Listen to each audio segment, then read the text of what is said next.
என்னோட லைஃப்ல நடந்த ஒரு சூப்பரான சம்பவத்த பத்தி நான் உங்ககிட்ட சொல்ல போறேன். ஒரு நாள் நான் ஒரு வேலை விஷயமா கடலூர் டூ பாண்டிக்கு போயிருந்தேன். அங்க பாண்டி பஸ் ஸ்டாண்ட்ல இறங்கி பார்க்கும்போது என் கையில ரூ. 500 தாளா இருந்துச்சு. சரி அத சில்லற மாத்த போலாம் அப்படின்னு சொல்லிட்டு பக்கத்துல இருந்த கடைக்கு போயிருந்தேன்.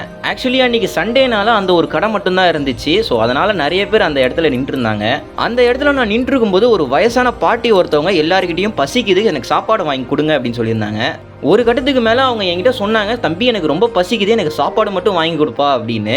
எனக்கு அந்த இடத்துல என்ன தோணுச்சுன்னு தெரியல. அந்த ஒரு ஃபேஸை பார்த்ததுக்கு அப்புறம் எப்படியும் நம்ம சில்லறை தான் மாற்ற போகிறோம், அதுக்கு 40 ரூபாய்க்கு ஒரு சாப்பாடு உங்களுக்கு வாங்கி கொடுத்துடலாம் அப்படின்னு சொல்லிட்டு என்ன வேணும்னு கேட்டிருந்தேன். தம்பி நீ எனக்கு என்ன வாங்கி கொடுத்தாலும் பரவாயில்லன்னு சொல்லியிருந்தாங்க. அந்த இடத்துல புளி சாதம் ஒன்று இருந்துச்சு, அவங்களுக்கு வாங்கி கொடுத்தேன். அதை வாங்கி அவங்க கையில் கொடுத்த அடுத்த செகண்ட் அதே இடத்துல உட்காந்து அந்த பொட்டலத்தை பிரித்து அவ்வளோ பசியில் சாப்பிட்டுட்டு இருந்தாங்க. அவங்க சாப்பிட்ற அந்த ஒரு விதத்தை பார்த்தே தெரிஞ்சுக்கிட்டேன் அவங்க எவ்வளோ பசியில் இருந்தாங்க அப்படின்னு. உண்மையாக சொல்லணும்னா அன்றைக்கி மார்னிங்லேருந்தே ஒரு சில விஷயத்துக்காக ஸ்ட்ரெஸ்ஸாகவும் ரொம்ப டிப்ரெஸ்டாகவும் இருந்தேன்.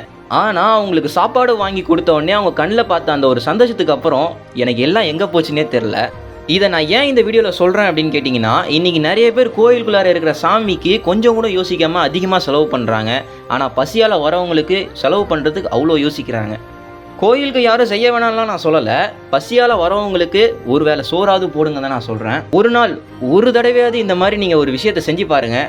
அதுக்கப்புறம் அந்த ஃபீலிங்ஸ் உங்களுக்கு புரியும். இந்த ஒரு விஷயம் கரெக்டாக தப்பா அப்படிங்கிறத கமெண்ட் பாக்ஸில் கமெண்ட் பண்ணிடுங்க. இதே போல் மீண்டும் சந்திக்கலாம். பாய்.